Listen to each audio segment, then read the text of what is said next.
보았습니다.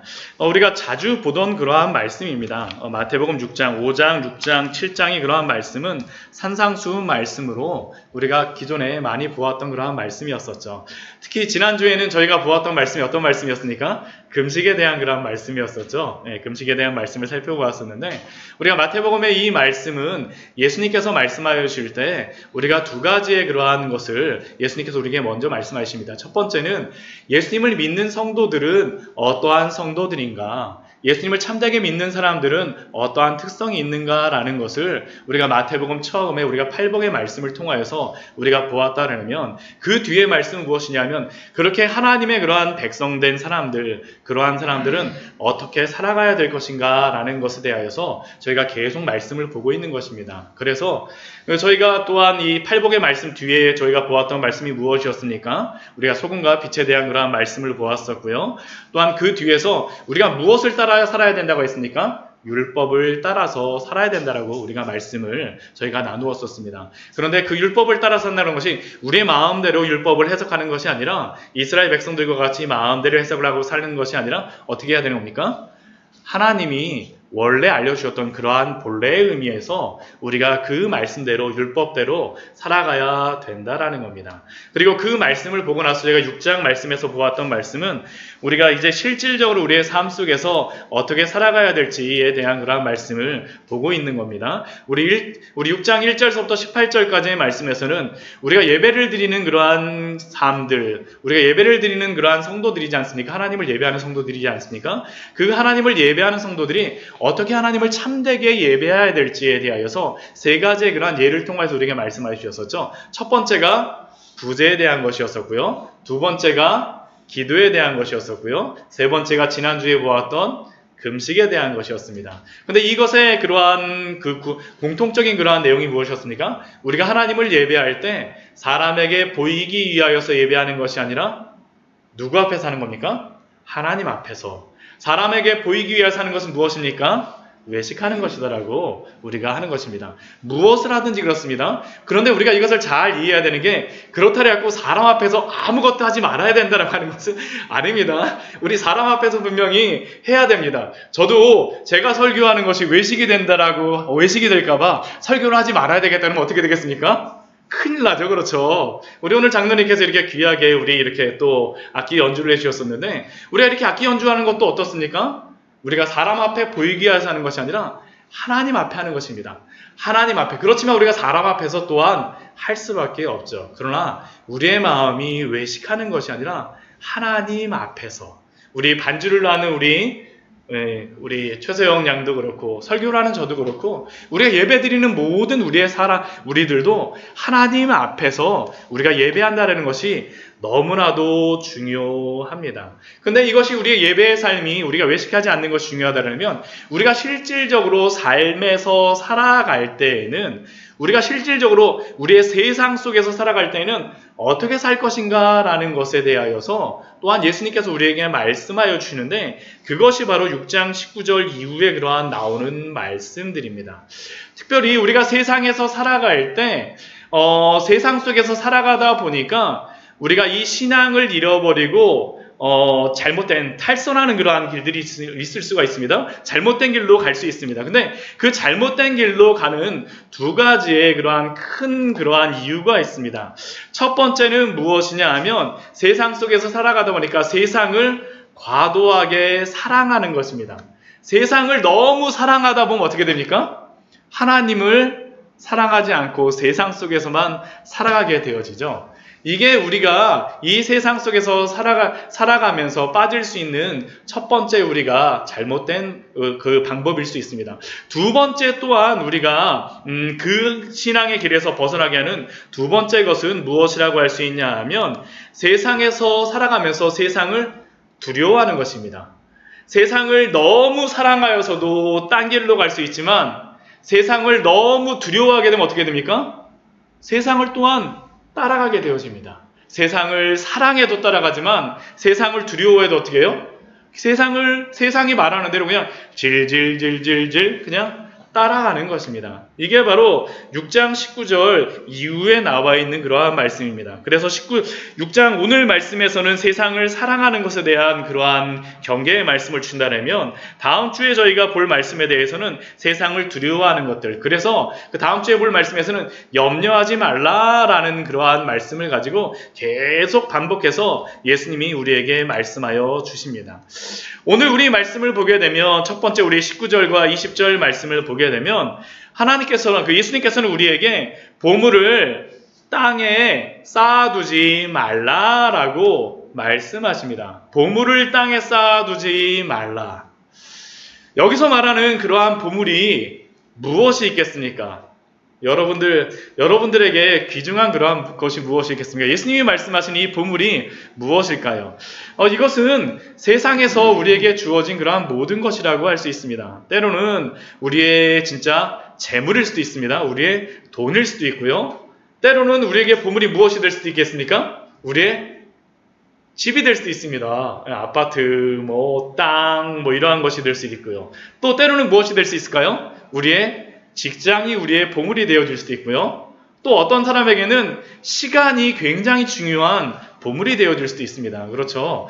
예전에는 돈을 아끼기 위해서 걸어 다니지만 정말 바쁘신 분들은 어떻게 합니까? 비행기를 타고서라도 가까운 거리도 다 비행기 타고 다니잖아요. 왜요? 시간이 그만큼 귀중하다라고 생각하기 때문입니다. 또 어떤 사람에게는 우리의 지식과 명성이 너무나도 귀중한 우리의 보물이라고 할 수 있습니다. 사람마다 이 보물이 다 틀립니다. 여러분들에게는 어떤 것이 여러분들의 보물입니까? 여러분들에게 귀중한 것이 무엇입니까? 예수님이 지금 말씀하시는 거죠. 그런데 예수님께서는 이 보물들을 향하여서 말씀하시는 것이 무엇이냐면 보물을 땅에 쌓아두지 말라라고 말씀하세요. 이 세상 것이 땅에 쌓아놓는 것이 당연한데 예수님은 땅에 쌓아두지 말라라고 하십니다. 왜 예수님께서 보물을 땅에 쌓아두지 말라라고 말씀하실까요? 우리 6장 19절 우리 이후의 말씀을 보게 되면 이 보물을 땅에 쌓아두게 되면 잃어버릴 수 있는 두 가지의 그러한 중요한 우리의 보물을 망가뜨릴 수 있는 두 가지가 있어요. 첫 번째는 무엇입니까? 좀과 동록이 해하는 것입니다. 지난 겨울에 저희 집이 어떠냐 하면 이게 습기가 막 차요. 그러다 보니까 옆에서 막 물이 흘러내립니다. 진짜 겨울에 온도차가 있다 보니까 막 물이 흘러내리는데, 근데 그렇게 되게 되면 뭐가 생기냐 하면 곰팡이가 생깁니다. 곰팡이가 생겨갖고 이것저것에 생기고 그래갖고 팡이제로 가지고 닦고 그랬었는데, 이 세상의 것들은 어떻습니까? 좀이 생기고 동록이 쓸지 않습니까? 우리가 아무리 귀중한 동전이라 할지라도 오래되면 어떻게 됩니까? 녹이 나잖아요. 그렇죠? 이 여러 가지 것들 또한 무엇이 있습니까? 또한 도둑이 구멍을 뚫고 들어오는 경우도 있습니다. 우리에게 구멍을 뚫고 들어오는 경우도 있죠. 이 두 가지가 바로 우리의 그러한 것들을 잃어버리게 만드는 것입니다. 한번 생각해 보십시오. 여러분들이 귀중하게 여겼던 그러한 소중한 보물들, 우리가 돈이라 그래도 제가 전에 신문에서 한번 보니까 이 1년 동안 못 쓰게 되어지는 그러한 지폐나 화폐가 한국은행에서 지난 1년 동안 얼마나 되는지 혹시 아십니까? 2조 3천억의 그러한 돈이 그냥 이게 없어져 버렸대요. 이게 왜 없어졌냐? 이게 거기에 예로 나온 걸 보니까 치매 가족이 전자레인지에다가 넣고선 돈을 이렇게 다 돌려갖고 다 없어져 버렸다라고 하고요. 검게 타버린 진짜 그게 사진이 나와 있더라고요. 또 어떤 분은 이게 자식한테 결혼 자금으로 한다 그래갖고 세탁기 밑에다가 이렇게 돈을 놨었는데 그게 다 어떻게 되겠습니까? 다 젖어버렸어요. 물이 들어가갖고 다 젖어버렸습니다.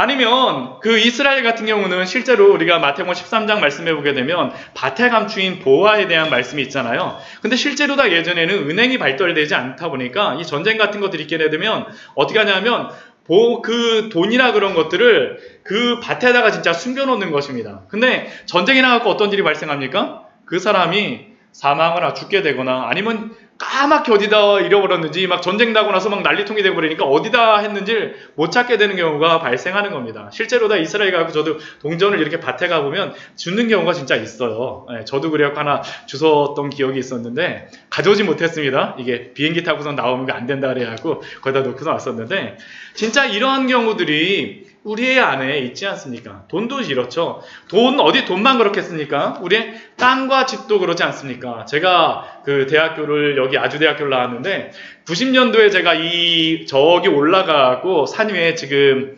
해령공원이죠. 해령공원 산 위에 올라가고 제가 이 광교 지역을 쭉 내려다 봤던 그러한 기억이 있습니다. 그때 이 광교 지역을 봤을 때 여기가 다 뭐였는지 아세요? 소나무밭이었습니다. 소나무밭. 아무것도 없고 소나무밭만 진짜 있었고요. 저기 영동고속도로 이렇게 쭉 지나가는 것만 보였습니다. 그때 이 광교가 이렇게 막 개발될 줄 알았으면 제가 한 2년 정도 진짜 휴학하고 여기서 진짜 그러진 않죠. 그렇죠. 그렇진 않아야 됩니다. 아무튼 우리의 그러한 생각들. 근데 이 광교가 이렇게 개발되고 수원에서 제일 비싸다라고 하는 동네지만 한 10년 정도 지나게 되면 10년이 아니라 40년, 50년 정도 지나게 되면 광교가 정말 이럴 것인가? 장담할 수 없습니다. 그렇죠. 장담할 수 없습니다. 어디 이 세상의 것들뿐만 그렇겠습니까? 우리의 젊음은 어떻습니까? 요번에 들어와서 저희 아내가 항상 하는 얘기가 머리가 갑자기 너무 빠졌다고 저한테 계속 얘기를 해요. 계속 얘기를 하는데 저도 제 머리를 이렇게 붙잡고 싶지만 이게 되지를 않습니다. 이게 제 마음대로 되는 게 아니더라고요. 정말 제 마음대로 되질 않습니다.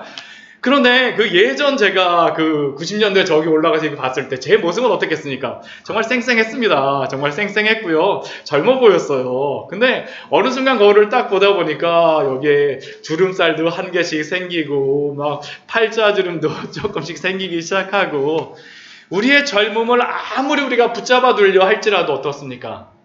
지나가 버리죠. 붙잡을 수가 없어요. 우리의 거울을 보면서 옛날이요 우리가 이야기하긴 하지만 그러나 우리의 인생을 붙잡을 수가 없다는 것입니다.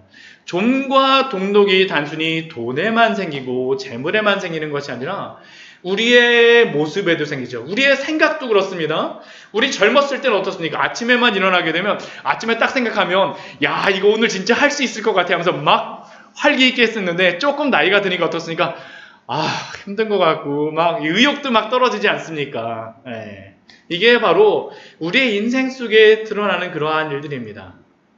좀과 동독이 해하며 아무리 우리가 잘 보존한다 할지라도 도둑과 같은 것이 도둑들이 들어오는 것들 꼭 도둑이라고 말할 필요는 없을 것 같습니다. 얼마 전에 프랑스에서는 올해 그 노트르담 그러한 성당 같은 경우 어떻게 됐습니까? 갑작스럽게 화재로 그러한 예상치 못한 그런 화재로 다 무너져 버리지 않았습니까? 또한 우리나라의 그러한 숭례문, 남대문 같은 경우에도 한 10년 전쯤에 갑작스럽게 무너져 버리는 그러한 일들. 사람이 아무리 잘 보호하고 한다 할지라도 한 명의 도둑을 막기가 너무나도 힘들지 않습니까?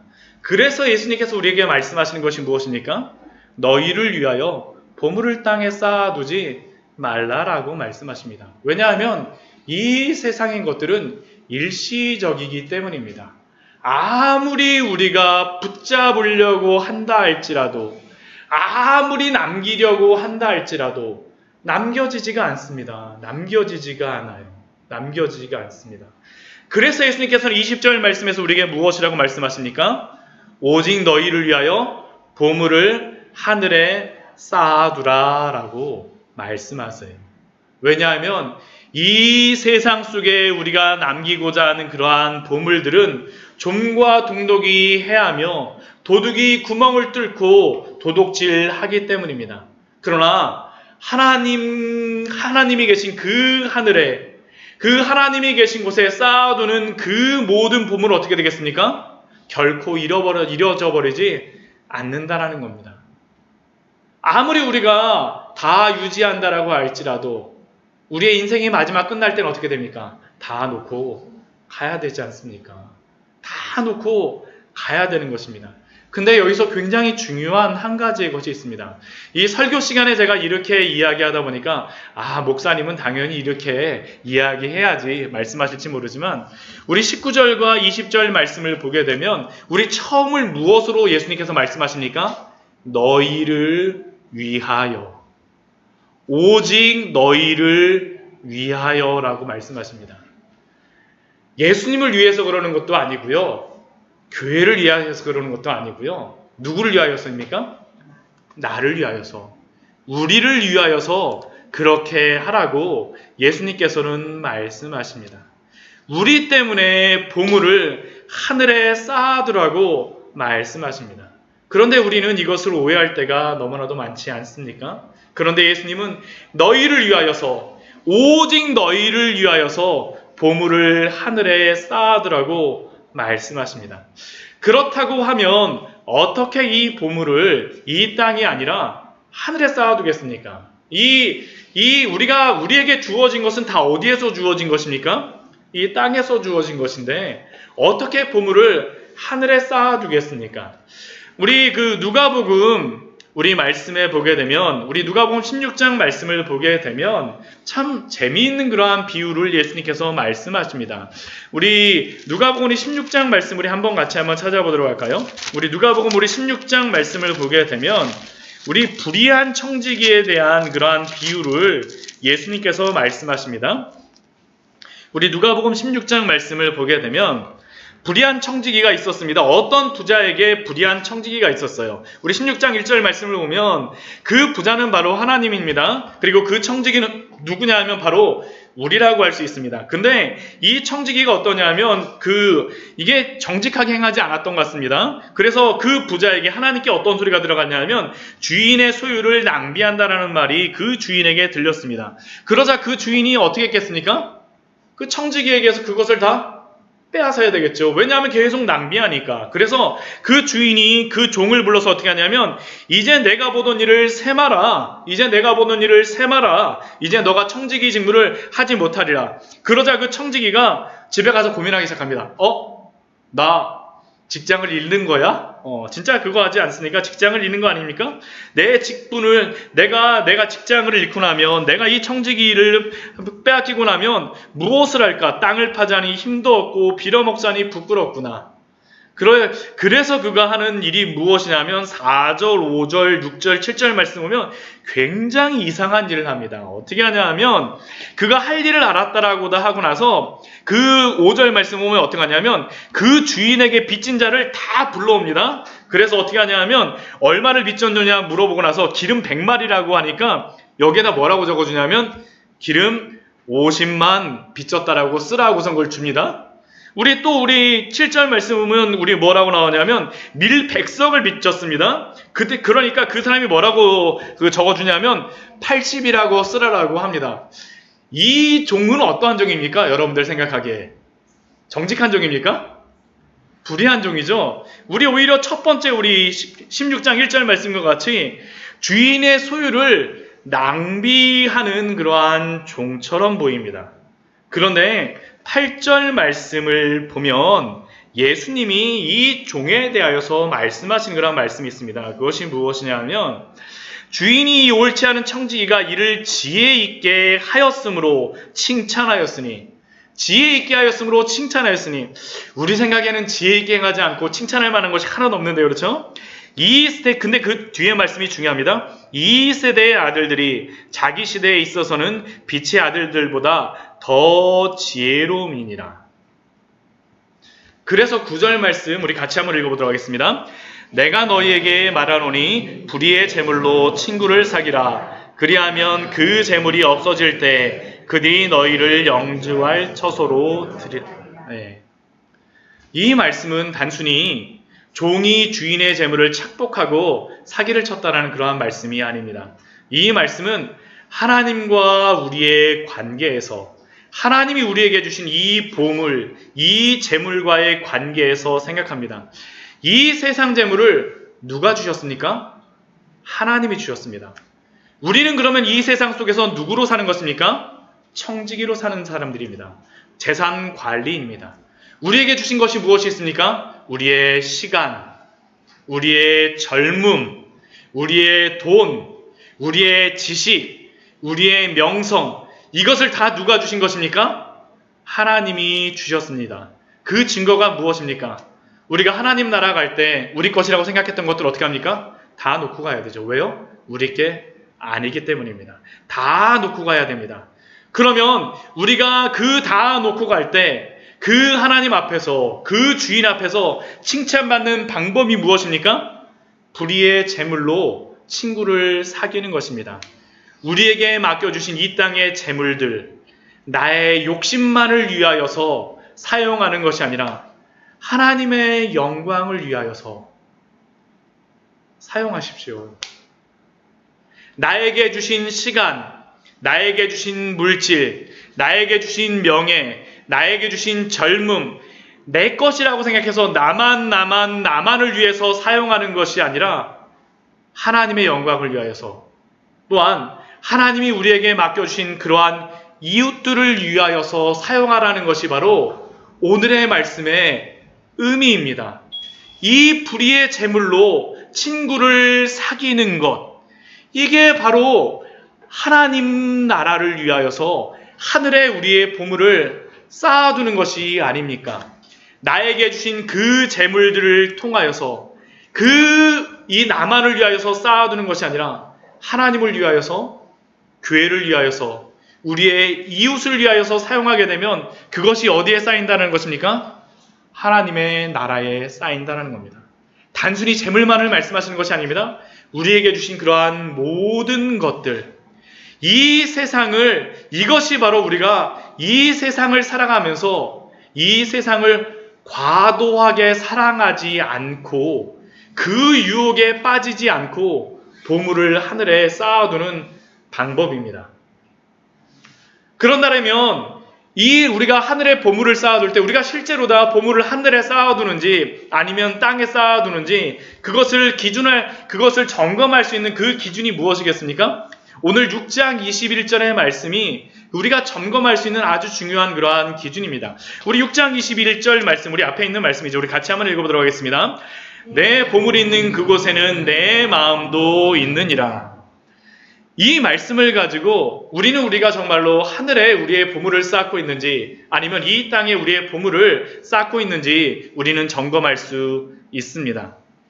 우리는 앞에서 외식하는 그러한 것에 대해서 배웠습니다. 우리가 구제할 때, 기도할 때, 금식할 때, 우리의 신앙생활을 할 때 외식하는 그러한 우리의 신앙생활이 있을 수 있지만, 그러나 우리가 보물을 하늘에 쌓아두는 것에서도 우리가 외식하는 것들이 있을 수가 있습니다. 무엇입니까? 보물을 쌓아둔다라고 마음으로만 하고 실제로 우리의 행동은 하나도 하지 않게 되면 그것이 무엇이겠습니까? 외식하는 것이죠. 외식하는 것입니다. 내 보물이 있는 그곳에는 내 마음도 있느니라 라는 그 의미가 무엇이겠습니까? 우리의 마음이 있게 되면 무엇이 있어야 되는 겁니까? 우리의 순종과 헌신도 따라야 된다라는 말씀입니다. 말만으로만 아니죠. 말로만. 내 보물이 있는 그곳에는 어떤 유명한 목사님이 설교집 가운데 이러한 예화를 드신 게 있었습니다. 이게 굉장히 제가 보면서 한참 웃었었어요.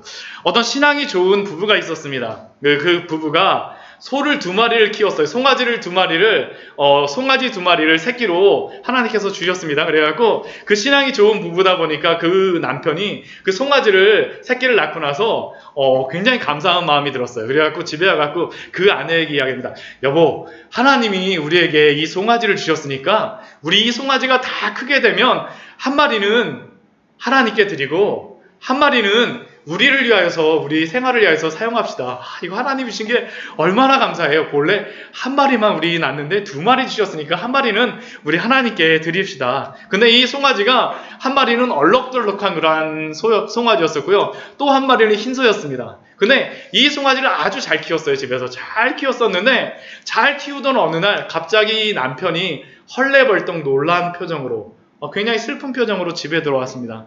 그래서 그 부인한테 이야기합니다. 여보, 우리가 하나님께 드리기로 했던 그 흰소를 하나님이 데려가셨어요.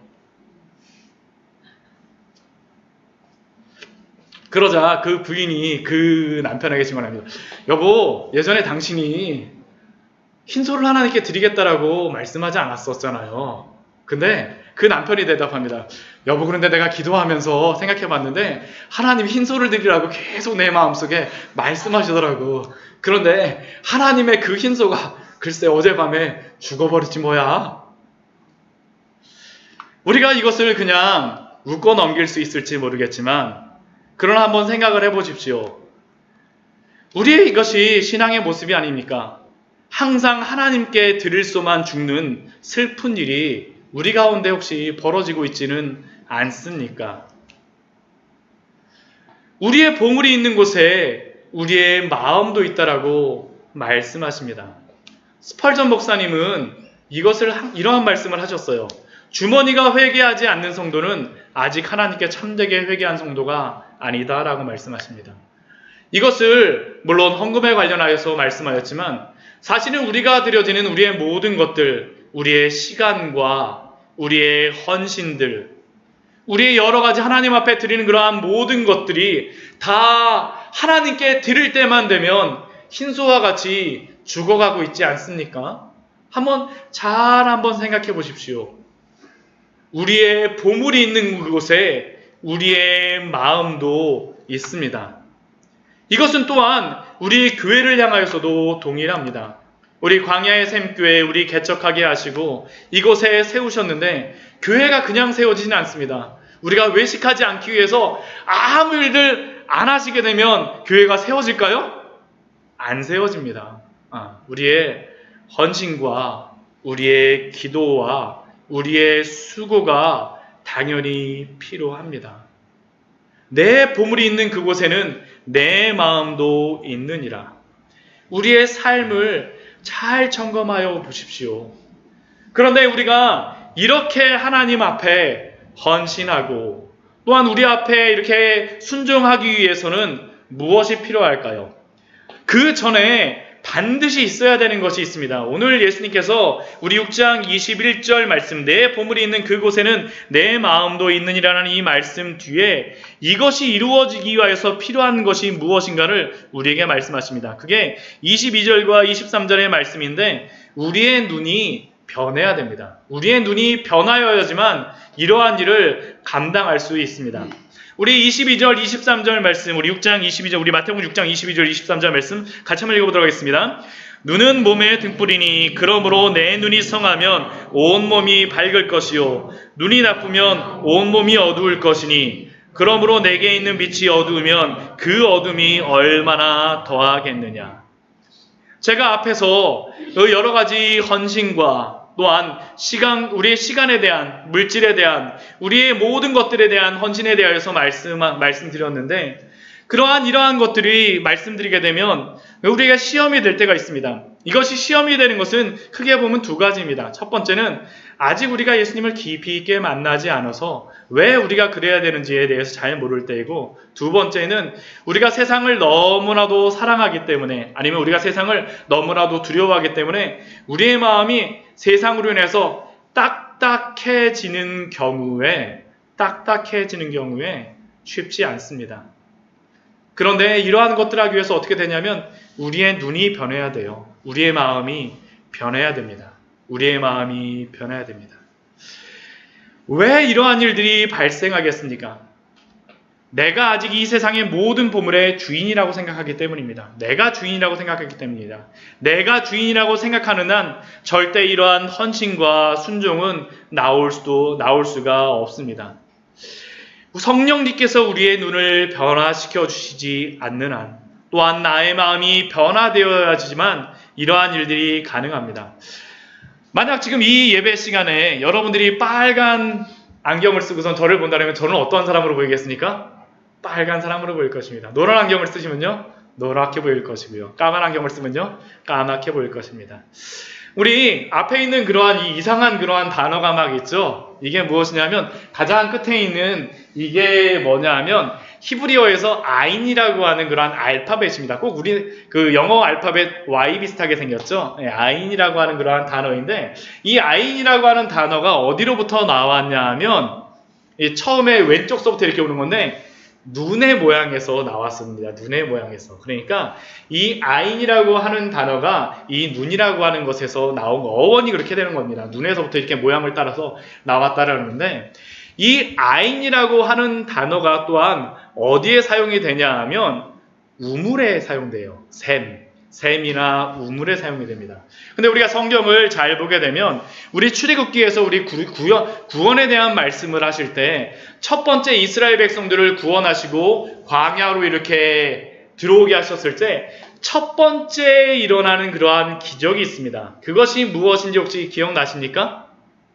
그것이 마라의 기적입니다. 쓴 물을 단물로 바꾸는 것들.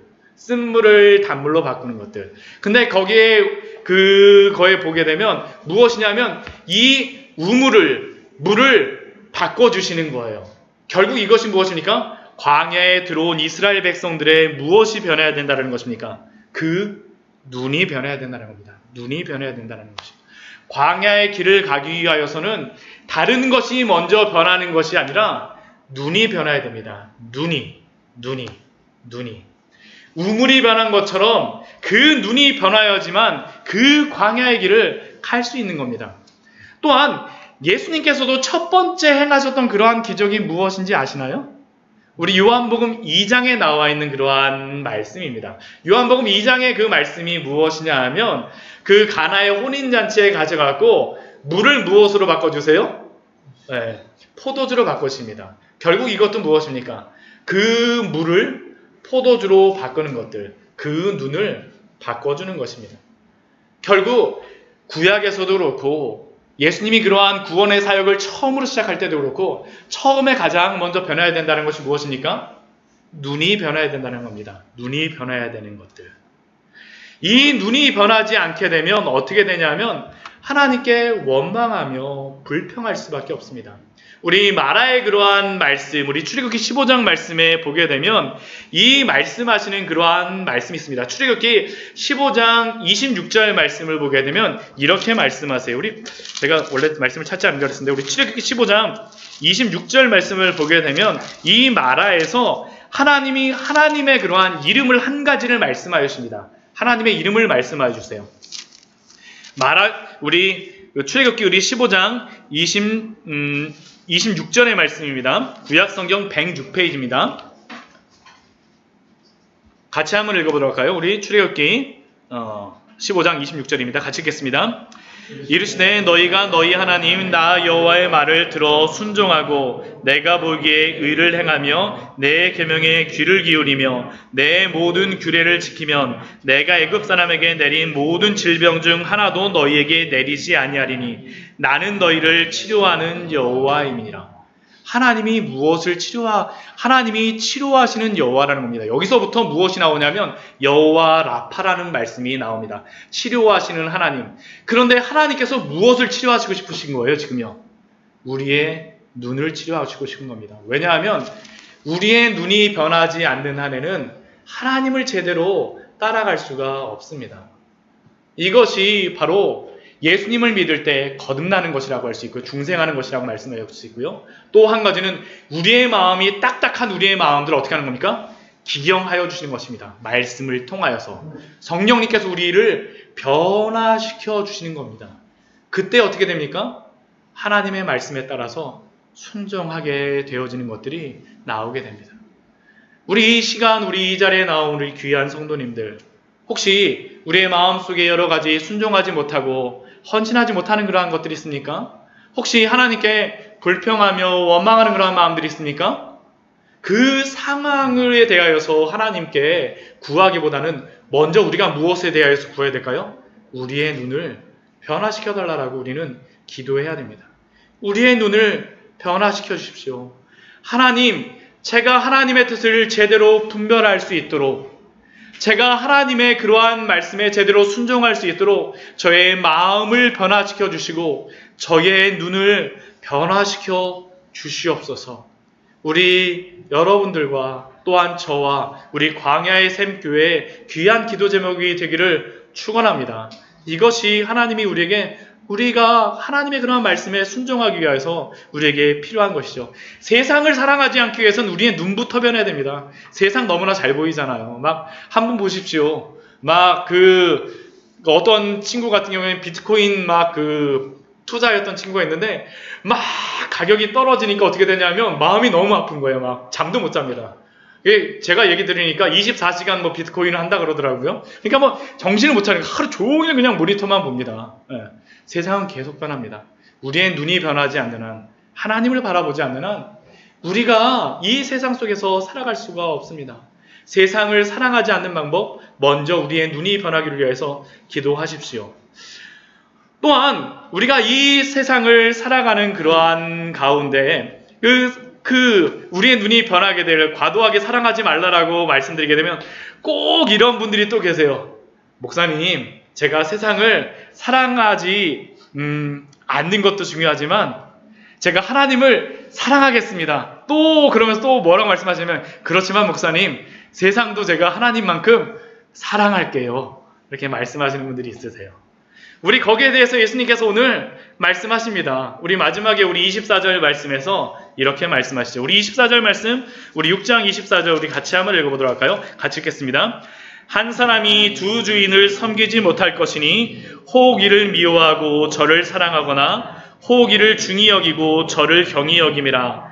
너희가 하나님과 재물을 겸하여 섬기지 못하느니라. 예수님께서 뭐라고 말씀하십니까?